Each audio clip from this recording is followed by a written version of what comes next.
সাংবাদিক ওই জায়গায় ছিল না। আমরা ওইখানে যারা দেখেছি ভাই, ছোঁয়া যেটা ছিল আমরা দেখছি, প্রত্যেকের চোখ আছে। আর আমার ওই বন্ধার কোনো হিসাব নেই যারা গায়ে হাত তোলা হয়েছে। আমরা এখনো তাদের সাথে কথা বলতে পারি নাই। তাদের বাসায় গিয়ে আক্রমণ করা হয়েছে, তাদের কোনো হিসাব করতে পারি না। আমরা এখন এই জায়গায় বিজয় মিছিল বিজয় করার জন্য আছি, উদ্বোধন করতে আছি। প্রত্যেকটা মানুষ যারা ওই জায়গায় আহত হয়েছে তাদের বাসায় যেতে পারি না এখনো। এখন সবাই কিনে দেওয়ার জন্য চলে আসছে। ভাই, এই জায়গার মধ্যে অনেক সুবিধাবাদী মানুষ চলে এসেছে যারা ছিল না। ইসলামপুরে ফার্স্টে 4 জন মারা গেছে, এটা আমরা সবাই জানি, কিন্তু ওদের নাম আসে নাই, নিউজে মাত্র 2 জন আসছে। ভাই, হাসপাতালে ওই দিন 2টা পর্যন্ত 7 জন মারা গেছে, তাদের নাম আমরা এখনো জানতে পারি না।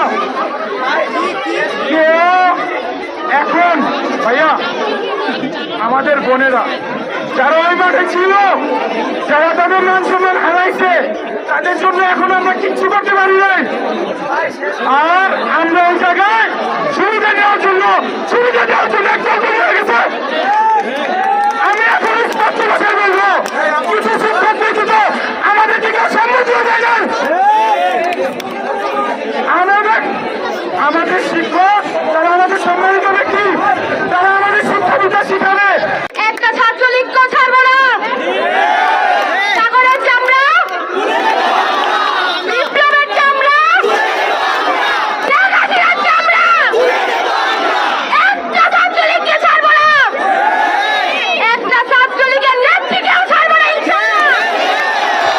প্রত্যেকটা ছাত্রলীগের চামড়া তুলবো গনে গনে। ছাত্রলীগের কালো হাত, ছাত্রলীগের কালো হাত, ছাত্রলীগের কালো হাত। প্রতিনিয়ত একটা বর্গা বড়া মেয়ে, আর এই একটা মেয়ে, যে এই আপু একটা ওর এই বর্গা বড়া মেয়ে, ও প্রতিনিয়ত সবাইকে সাহস যোগাইছে, রাস্তার মধ্যে চিল্লাইছে, ও সবার সামনে ছিল। এজন্য আমি বলতে চাই একটা জিনিসই, যে ওই দিন সবাই বীর ছিল, যারা রাস্তায় ছিল, যারা সকালে মার খাইছ, তারাও বীর। কেউ যাতে সুবিধাভোগী না হয়, আই রিপিট, সুবিধা ভোগ করবেন না।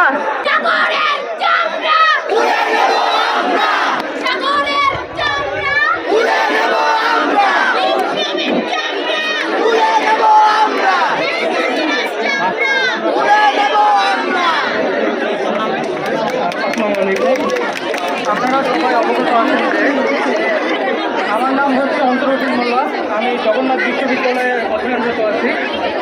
আপনারা সবাই জানেন যে প্রতিটি বিশ্ববিদ্যালয়ে একটি জেলা ছাত্র কল্যাণ সমিতি হয়ে থাকে। তো সেই সূত্রে